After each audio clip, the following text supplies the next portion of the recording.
Hello and welcome everyone. Class 10th के सभी students, I hope कि आपकी क्लास 10 बोर्ड्स की प्रिपरेशन बहुत शानदार तरीके से चल रही होगी एंड आप अपने बोर्ड एग्जाम्स की तरफ बहुत स्मूथली सेल करते हुए बढ़ रहे होंगे। बच्चों, क्लास 10th सीबीएसई के हिसाब से अपन बात करें तो आज की डेट से लाइक 23 जनवरी को मैं ये वीडियो रिलीज कर रहा हूँ।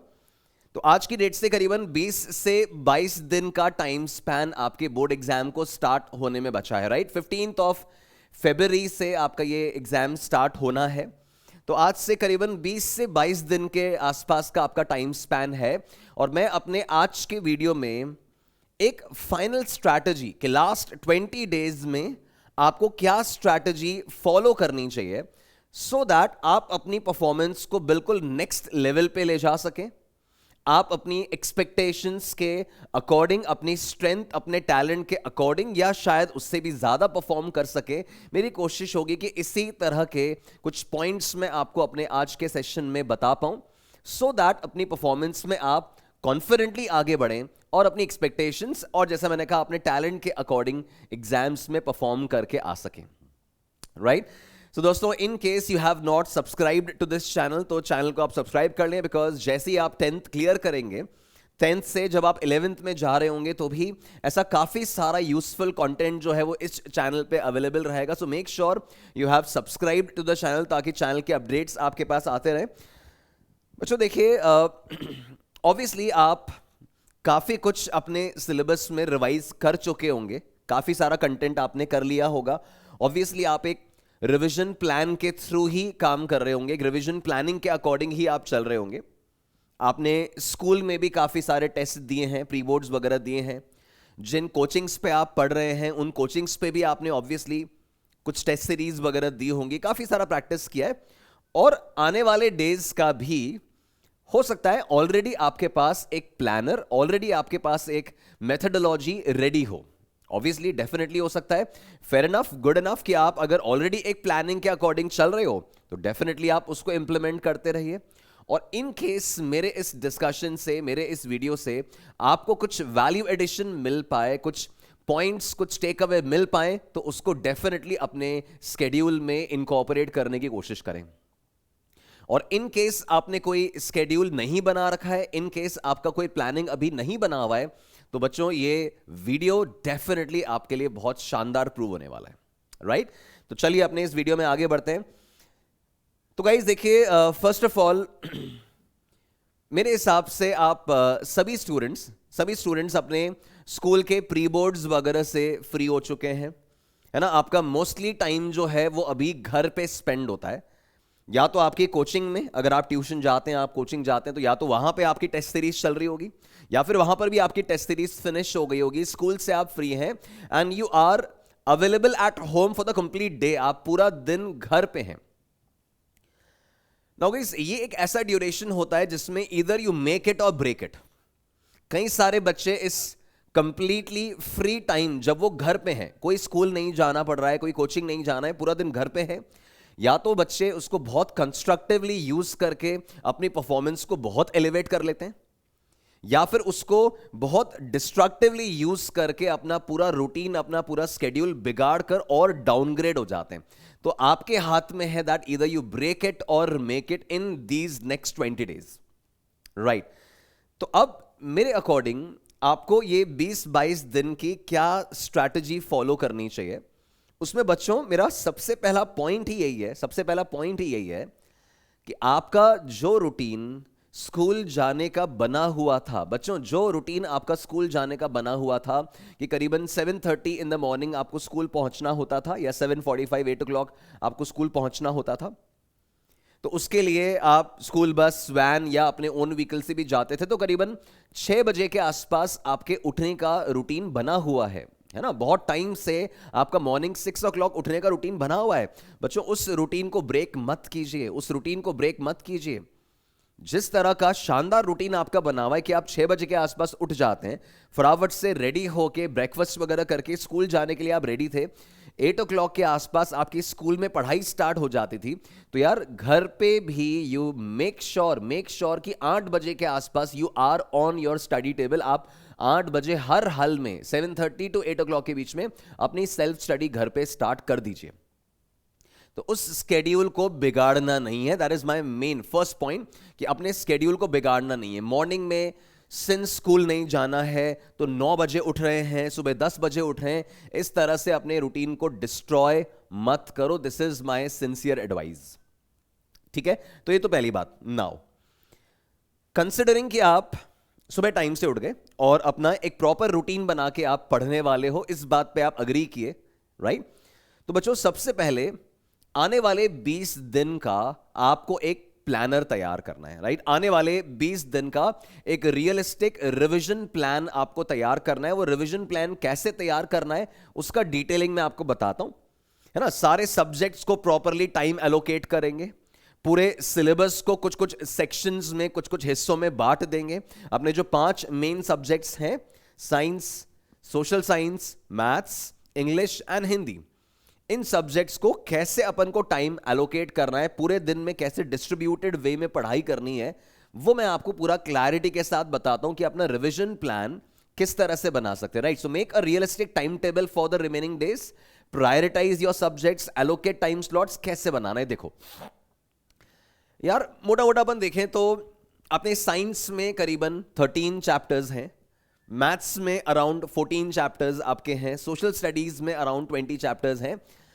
ये 3 सब्जेक्ट्स मिलाकर ओवरऑल आपके 47 चैप्टर्स के आसपास बन रहे, राइट। उसके अलावा इंग्लिश, हिंदी और है, ठीक है। तो 47 चैप्टर्स हमें नेक्स्ट 15 to 16 डेज में करने हैं। ये 15-16 डेज में क्यों बोल रहा हूं, बिकॉज मैं मान के चल रहा हूं कि आप अपना रिवीजन का काम जो है वो 9th February तक करोगे, और बच्चों 10th February से आप डेडिकेटेडली अपने पहले एग्जाम मतलब इंग्लिश के लिए पढ़ना शुरू कर दोगे। ऑब्वियसली यार, अपन 10th February से तो डेडिकेटेडली इंग्लिश पढ़ना शुरू करेंगे, तो 10th, 11th, 12th, 13th, 14 5 दिन तो रिजर्व कीजिए फॉर योर इंग्लिश सब्जेक्ट, ताकि बाद में एंग्जाइटी नहीं हो, पैनिक नहीं हो, रश नहीं हो। तो 15 फेब को आपका इंग्लिश का एग्जाम है, तो 10 से 14 5 दिन आपके इंग्लिश के लिए आप कंप्लीटली रिजर्व कर दो। और 9th February आज के दिन से लेके या कल के दिन से लेके 9th February तक अपने कंप्लीट रिवीजन की प्लानिंग कर लो। लिखित प्लानिंग मन में है, सुबह उठ के देखूंगा, कल जब उठेंगे तब देखा जाएगा, शाम का शाम में डिसाइड कर लूंगा। This doesn't work like that. ये इल्यूजन है, ये हाइपोथेटिकल है कि शाम का शाम में डिसाइड करूंगा, सुबह का सुबह में देखूंगा। It doesn't work like that बच्चों।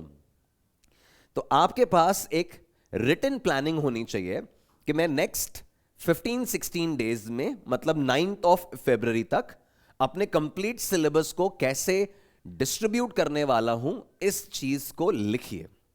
कैसे प्लान करें सुनो। तो मैंने क्या बोला, 47 चैप्टर्स इन तीनों के मिलाकर हमें नेक्स्ट 15 दिन में करने हैं। चलो मैं मिनिमम साइड मानता हूं 15 दिन में करने। अब 15 दिन में करने, इसका मतलब ऑलमोस्ट 3 चैप्टर्स का एवरेज आ रहा है रोज, है ना। 3 to 4 चैप्टर्स का, 3 चैप्टर का एवरेज मान के चलते हैं, तो करीबन 3 चैप्टर का मेरा रोज का एवरेज आ रहा है कि मुझे ऑन एन एवरेज 3 चैप्टर्स, इन तीनों सब्जेक्ट्स के टोटल 3 चैप्टर्स मुझे रोज करने। तो मेरे 15 दिन में करीबन 45 चैप्टर हो जाएंगे, राइट। अब वो 3 चैप्टर्स का कैसे रूटीन बनाएंगे। फॉर एग्जाम्पल कल के दिन में आपने प्लान किया कि यार मैं साइंस का एक डिफिकल्ट चैप्टर लिख लेता हूं, साइंस का एक डिफिकल्ट चैप्टर लिया, और एक मैथ्स का और सोशल का एक एक इजी चैप्टर लिया। ये आपके कल के 3 चैप्टर्स हो गए। नेक्स्ट डे, अच्छा ये आपको लिख के प्लान बनाना है कि ये डेट, फिर ऊपर साइंस, मैथ्स, सोशल साइंस।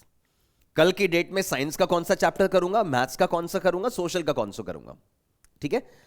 तो क्या करेंगे, कल के दिन में अपन ने एक बड़ा चैप्टर लिया, for example let's say science का, और एक छोटा चैप्टर मैथ्स का, एक छोटा चैप्टर सोशल साइंस का। ये अपन ने पिक किया, मतलब एज एन आसान चैप्टर जो आपको अच्छा लगता है, जिसमें आप कंफर्टेबल हो।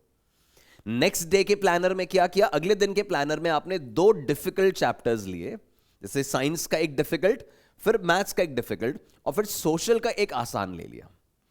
फिर नेक्स्ट डे एक डिफिकल्ट दो आसान, फिर नेक्स्ट डे दो डिफिकल्ट एक आसान, ऐसे पूरा डिस्ट्रीब्यूटेड वे में बच्चों नेक्स्ट 15 to 16 डेज का आप राइटिंग में प्रॉपर आप टेबल बनाइए। बड़ा मजा आएगा आपको, बहुत अच्छी फीलिंग आएगी जब आप अपना सिलेबस अपने हाथों से प्लान करके लिख रहे होंगे कि यार मैं देख रहा हूं कि मैं करीबन 9th of February तक मेरा पूरा सिलेबस रिवाइज करने की एक प्लानिंग बना रहा हूं। आप बहुत शानदार फीलिंग एक्चुअली आप देखने वाले हो, है ना। तो ये सबसे पहले राइटिंग में आप ये एक प्रिपरेशन करो कि अपना पूरा डिस्ट्रीब्यूटेड वे में 15 दिन का एक लिखित प्लानर बनाओ, जैसे मैंने आपको बोला अभी, ठीक है। अब ये जो 3 चैप्टर्स आपने प्लान किए बच्चों, इनमें बीच में हर दिन थोड़ा थोड़ा वर्किंग इंग्लिश और हिंदी का हमें डालना है, स्पेशली हिंदी, बिकॉज हिंदी में आपके एग्जाम का गैप बहुत कम है। इंग्लिश के लिए तो अपन ने 5 दिन डेडिकेटेड ही रख दिए, तो थोड़ा थोड़ा इंग्लिश करते रहोगे वो तो ठीक है, बट हिंदी के लिए थोड़ा डेडिकेटेड टाइम रोज हमें निकालना है। तो अपन ने जो 3 चैप्टर्स, एक साइंस, एक मैथ्स और एक सोशल साइंस का लिखा था, या कभी एक साइंस, 2 सोशल साइंस और एक मैथ्स का लिखा था, है ना, व्हाटएवर, उस हिसाब से प्लानर बनाया और रोज के प्लान में थोड़ा थोड़ा English Hindi as a filler add किया। कभी लिटरेचर का टॉपिक उठाया, कभी राइटिंग पार्ट पे ध्यान दिया, इस तरह से डिस्ट्रीब्यूट कर लिया, ठीक है। तो अब इस तरह का नेक्स्ट 16 डेज का, 15-16 डेज का आप एक प्लानर बना लो और फिर 10th of February से डेडिकेटेडली 14th Feb तक अपने इंग्लिश की तैयारी करो, राइट। तो that is going to be my first piece of advice. एक चीज तो मैंने आपको बताई कि मॉर्निंग वेकअप टाइम का गड़बड़ मत करना, ठीक है। और फिर ऐसा प्लानर आज की तारीख में ही बैठिए, अपना एक बड़ा सा शीट निकालिए A4 साइज का, उस पर टेबल वेबल बनाइए और बढ़िया सा एक प्लानर तैयार करो, अपनी टेबल, स्टडी टेबल पे लगाओ या स्टडी टेबल पे सामने दीवार में लगाओ और जो जो चैप्टर होते जाएं उन पे टिक मारते जाओ। आप देखो क्या शानदार फीलिंग होती है when you see your syllabus being accomplished every day. जबरदस्त फीलिंग होती है, राइट। तो उस तरह से प्लानर बनाना है, ये तो एक बात हो गई। देन अब बात आती है कि सर चलो बना लिया हमने, प्लानर बना लिया, अब प्लानर बनाने के बाद हम इसे रिवाइज कैसे करें, किस तरह से रिवाइज करें, क्या क्या पढ़ें। तो बच्चों देखो, रिवाइज करने में ऑब्वियसली जो आपके पास कंटेंट्स अवेलेबल हैं, लाइक आपके एनसीईआरटी बुक्स, ऑब्वियसली आपके एनसीईआरटी बुक्स, आपके स्कूल के क्लास नोट्स या आपके कोचिंग पे जो आपने अपने क्लास नोट्स बनाए हैं, है ना, उन्हीं में से अपने की कॉन्सेप्ट्स को, डेफिनेशंस को, राइट, डेरिवेशंस को, न्यूमेरिकल्स को, डायग्राम्स को, फॉर्मूलाज को, डेफिनेशन को, लॉज को, जिन जिन को भी आपको किसी को याद करना है, किसको समझना है, थोड़े डायग्राम्स की प्रैक्टिस करनी है, बट जो भी हम करेंगे अपनी एनसीईआरटी बुक्स में से, एनसीईआरटी को ऑफ कोर्स अपना बेस बनाकर चलिए, और अपने स्कूल या कोचिंग के जो नोट्स बने हुए हैं उसी में से। बच्चों कोई भी नया मटेरियल उठाने की अपन कोशिश नहीं करें, कोई भी नया मटेरियल यूज नहीं करना है, कोई भी न्यू बुक अपन को नहीं लेके आनी है, कोई नई रिफ्रेशर्स इन लास्ट 20 डेज में यूज करनी नहीं है, है ना। ये इस तरह का एक्सपेरिमेंटेशन बिल्कुल नहीं करें, राइट। तो no experimentation, no new books. जो मटेरियल, जो लिटरेचर में से आप पढ़ते आए हैं, जो आपके पास अवेलेबल है, जो आपके कोचिंग के नोट्स हैं, जो आपके एनसीईआरटी बुक्स हैं, उन्हीं में से अपना कंटेंट रिवाइज करो, है ना। जो जो आंसर्स आपको याद करने हैं, जिसमें अंडरस्टैंडिंग बनानी है, मैथ्स की प्रॉब्लम सॉल्व करने हैं, प्रैक्टिस करने हैं, व्हाटएवर, जो कंटेंट आपके पास है उसी में से पढ़िए, कोई न्यू रिफ्रेशर्स नहीं। बच्चों ये बोर्ड एग्जाम का टाइम ऐसा होता है जहां पे आपकी फैमिलीज में बहुत सारे रायचंद आपको मिल सकते हैं, है ना। रायचंद मतलब फ्री के एडवाइस, फ्री के एडवाइस। अरे तुमने बोर्ड एग्जाम आ रहे हैं, तुमने ये वाली बुक नहीं की क्या सॉल्व, वो वाली बुक नहीं की, उस बुक में तो क्वेश्चंस बहुत अच्छे दे रखे हैं, वो तो तुम्हारा मिस हो जाएगा, इस बुक में से तो पक्का करना चाहिए था। बच्चों इस तरह की एडवाइजेस को आई वुड से आप इग्नोर कीजिए, कंप्लीटली इग्नोर कीजिए, और जिस मटेरियल से आप पढ़ते आए हैं उसी से अपनी पढ़ाई को, रिवीजन को फिनिश कीजिए। नो न्यू बुक्स नाउ, ये अपना डेफिनेटली मंत्र होना चाहिए कि भाई अब कोई नई किताब नहीं उठाऊंगा, ठीक है।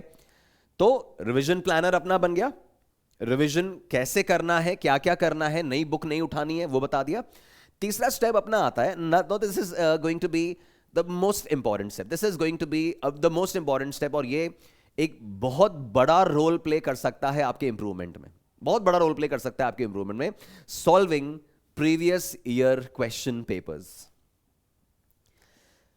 बच्चों इन दो इस पॉइंट को मैं दो तरह से आपको समझाता हूं। देखो, एक तो आपको ये इंश्योर करना है कि हर चैप्टर के, लाइक इलेक्ट्रिसिटी टॉपिक है, तो इलेक्ट्रिसिटी चैप्टर में से लास्ट 4-5 साल में किस किस तरह के 1 मार्क क्वेश्चंस आए हैं या कैसे कैसे 2 मार्क क्वेश्चंस आए हैं, किस तरह की रीजनिंग वाले क्वेश्चंस आ रखे हैं, कौन कौन से न्यूमेरिकल्स आ रखे हैं, उनको किसी पीवाईक्यूज वाली बुक में आप देखिए। कोई भी पीवाईक्यू का बुक होगा आपके पास आई थिंक अवेलेबल। और देखो, मैं इनमें से जो जो बता रहा हूं, हो सकता है कि इनमें से ऑलरेडी आप काफी कुछ कर रहे हो, दैट्स वेरी वेरी गुड, और नहीं कर रहे हैं तो इसको इनकॉर्पोरेट करने की कोशिश करो, सिंपल है। तो क्या करना है, लाइक इलेक्ट्रिसिटी टॉपिक हो गया, मैग्नेटिज्म टॉपिक हो गया, वो उस चैप्टर से लास्ट 5 साल में किस तरह के क्वेश्चंस आए हैं, एक तो वो आपको गो थ्रू करने, जब वो चैप्टर आप रिवाइज कर रहे हो अपने रिवीजन स्केड्यूल में, जब वो चैप्टर को आप रिवाइज कर रहे हो, तो उस चैप्टर से आए हुए लास्ट 5 साल के क्वेश्चंस को आप देखिए, लास्ट 3 साल के, 4 साल के क्वेश्चंस को आप देखिए, जितना भी आपसे बन पड़े, तो आपको एक आइडिया लगता है कि यार इस चैप्टर में से किस तरह के क्वेश्चंस आ रहे हैं, है ना। तो एक तो ये same in math, same in chemistry, as in same in science, math, social science. दूसरी चीज, रोज एक पेपर, एक सब्जेक्ट का, रोज एक सब्जेक्ट का एक पेपर आपको अटेम्प्ट करना है। कौन सा पेपर मैं बात कर रहा हूं, about previous year paper. For example, आपने कल के दिन में प्लान किया कि यार मैं साइंस का 2024 बोर्ड एग्जाम 2024 का पूरा पेपर साइंस का मैं सॉल्व करूंगा, है ना। कंप्लीट फुल जो लास्ट ईयर का पेपर था साइंस का, वो आप कल के दिन में सॉल्व कर रहे हैं। फिर नेक्स्ट डे आपने प्लान किया कि भाई अब मैं मैथ्स का 2024 का पेपर कर लेता हूं। फिर उसके अगले दिन आपने प्लान किया कि आज मैं सोशल का 24 का पेपर कर लेता हूं, देन इंग्लिश, देन हिंदी।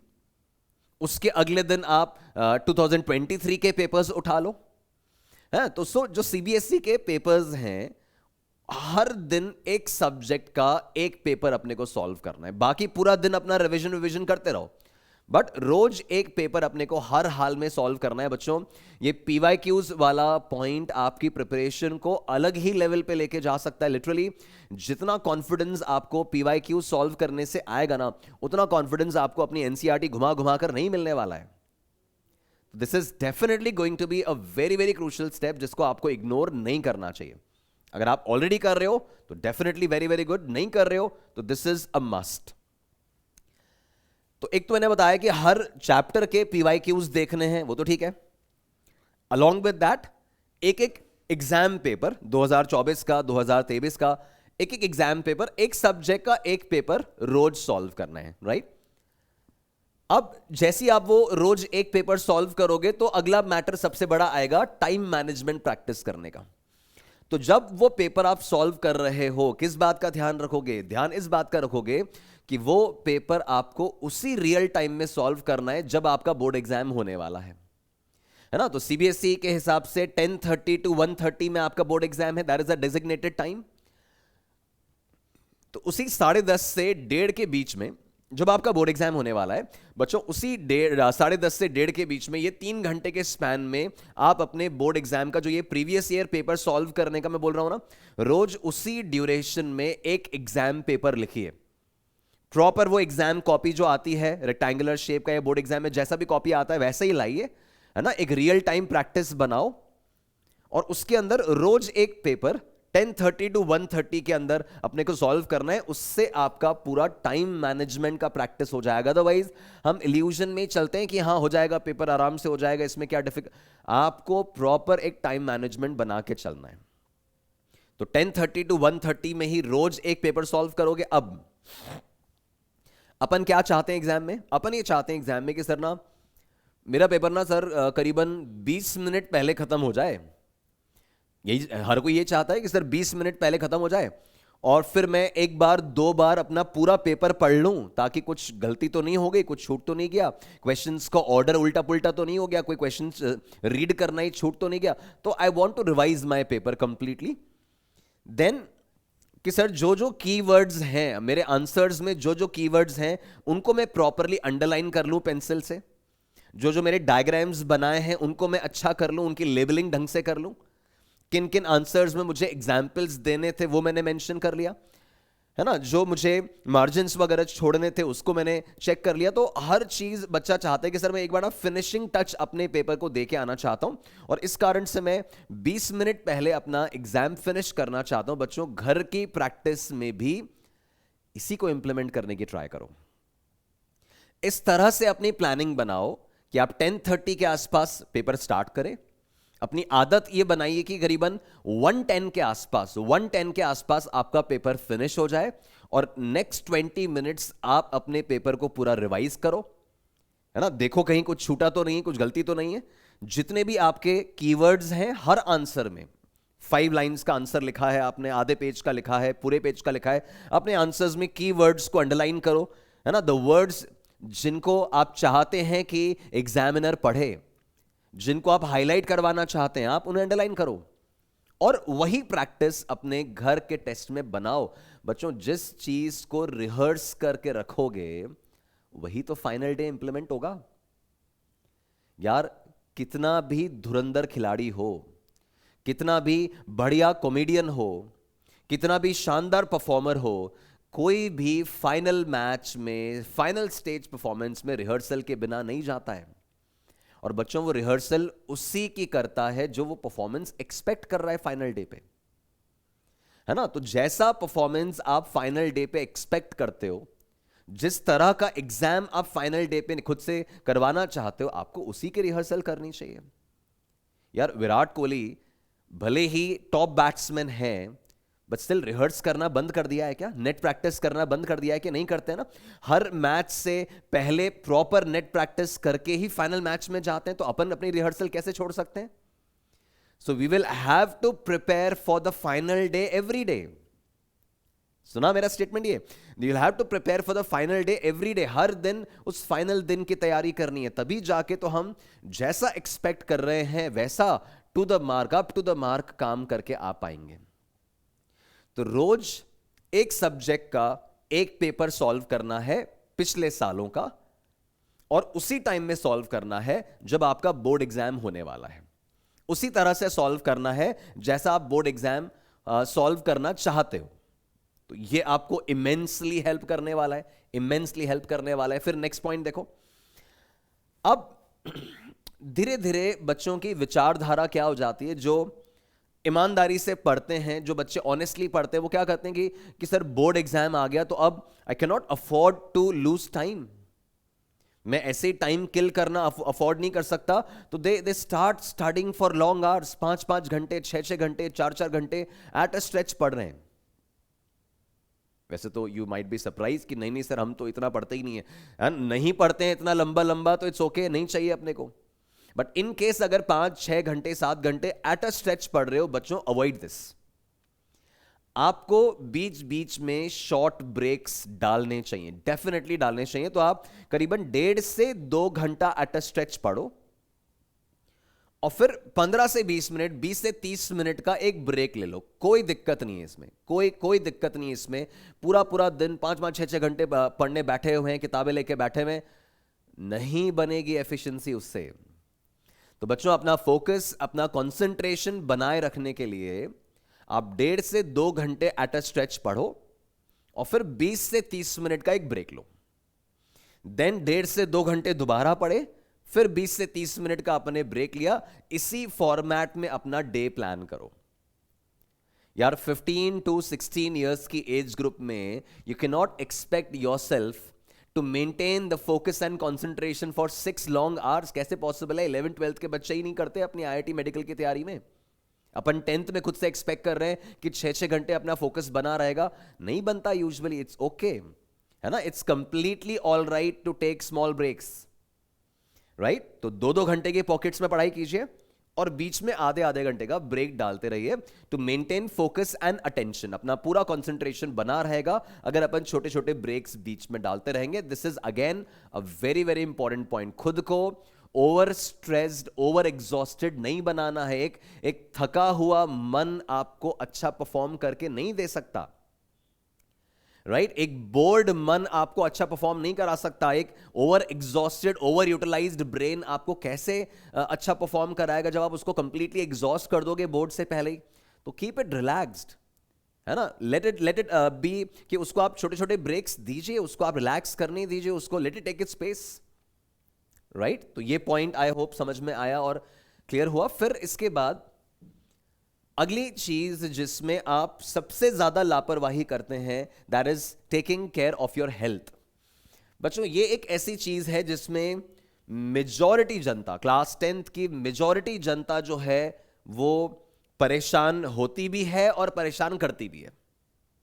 खुद तो परेशान होते हैं, पेरेंट्स को भी परेशान कर रहे होते हैं, बिकॉज पेरेंट्स जो हैं कि सिंस बच्चे का बोर्ड एग्जाम है, तुम ये खा लो, तुम दूध पी लो, तुम वेजिटेबल्स ले लो, तुम let's say dry fruits use करो, आप मिल्क ले लो रोज, आप मानते ही नहीं है। You run away from milk, you run away from dry fruits, आप फ्रूट्स लेते नहीं हो, आप ग्रीन वेजिटेबल्स नहीं खाते हो, है ना, आपका डाइट कम हो जाता है टेंशन की वजह से। बच्चों अपनी हेल्थ को साइड लाइन करके आप चाहें कि आपका ये मशीनरी, आपका ये बॉक्स आपको सपोर्ट करे, कैसे पॉसिबल है? इस पूरे मशीनरी को प्रॉपर फीड करोगे, प्रॉपर इनपुट दोगे, तब तो इससे आउटपुट निकाल पाओगे ना।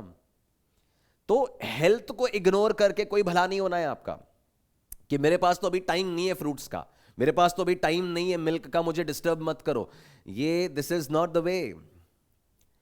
तो क्या करना है, अपनी हेल्थ का ध्यान रखने में क्या करना है कि एटलीस्ट 7 to 8 आवर्स का स्लीप आपका होना चाहिए। रात में 7 से 8 घंटे की स्लीप आप लीजिए, उससे कम करने की रिक्वायरमेंट नहीं है आपको दीज डेज, उससे ज्यादा करने की रिक्वायरमेंट भी नहीं है ना। ऐसे नहीं कि 9-9 घंटे 10-10 घंटे सोने की सर ने बोला है कि नींद पूरी करो। 7 to 8 आवर्स की स्लीप काफी है आपके लिए, मोर देन इनफ है। तो 7 से 8 घंटे की नींद ले रहे हैं, उससे कम नहीं कर रहे, उससे ज्यादा भी नहीं कर रहे।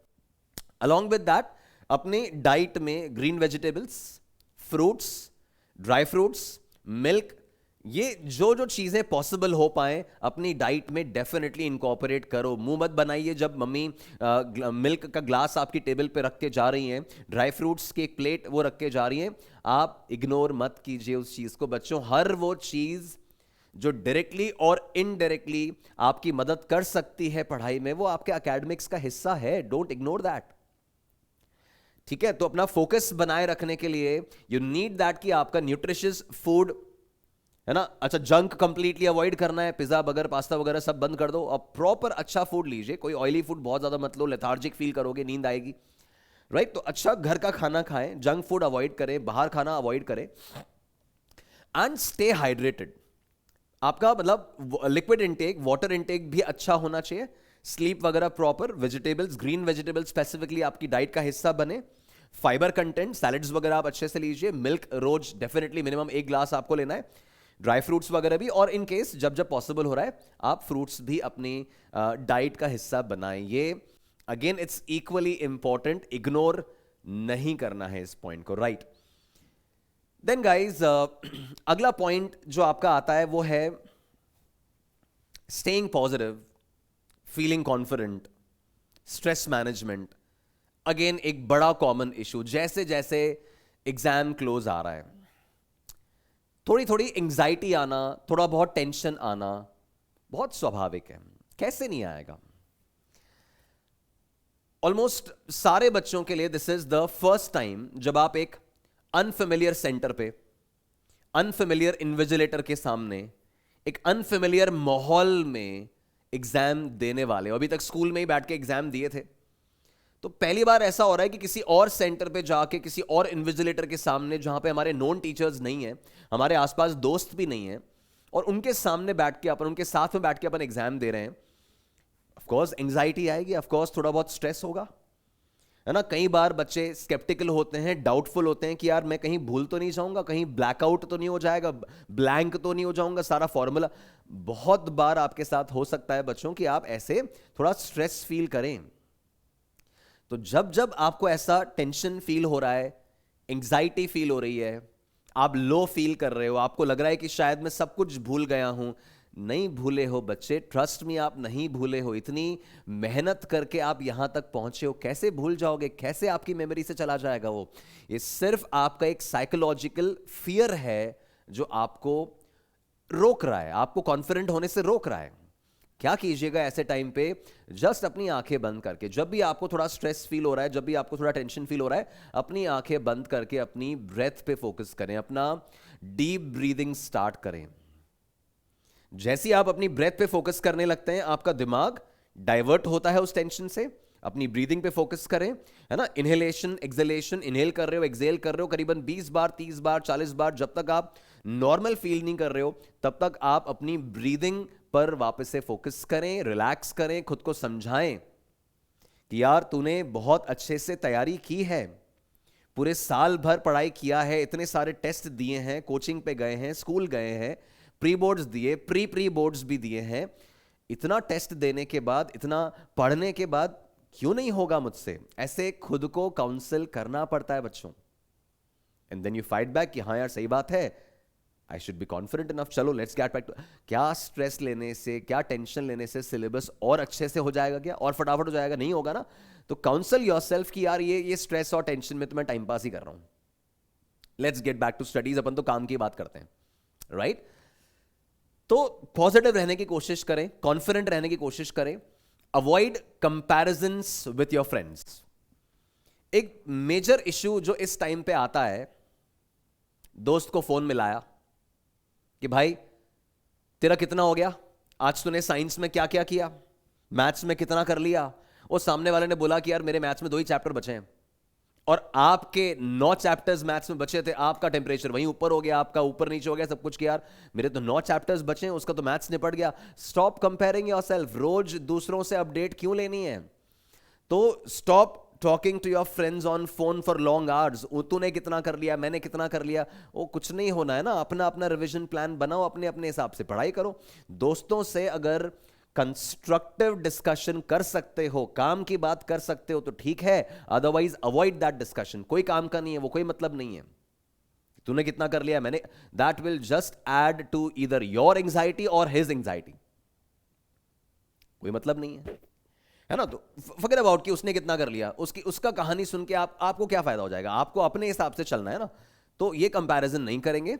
और जैसे मैंने कहा, डीप ब्रीदिंग या लाइट मेडिटेशन करने की कोशिश करेंगे to reduce stress. Screen time अभी अवॉइड ही करना सही रहेगा। आप मोबाइल पे, शॉर्ट्स पे, रील्स पे, यूट्यूब पे, टीवी पे, इस पे टाइम स्पेंड नहीं करें। That would be my sincere advice, because ये शॉर्ट्स, रील्स, यूट्यूब इतना एंगेजिंग होता है ना कई बार कि आप अननेसेसरी कंटेंट्स में बस उलझ के रह जाते हो।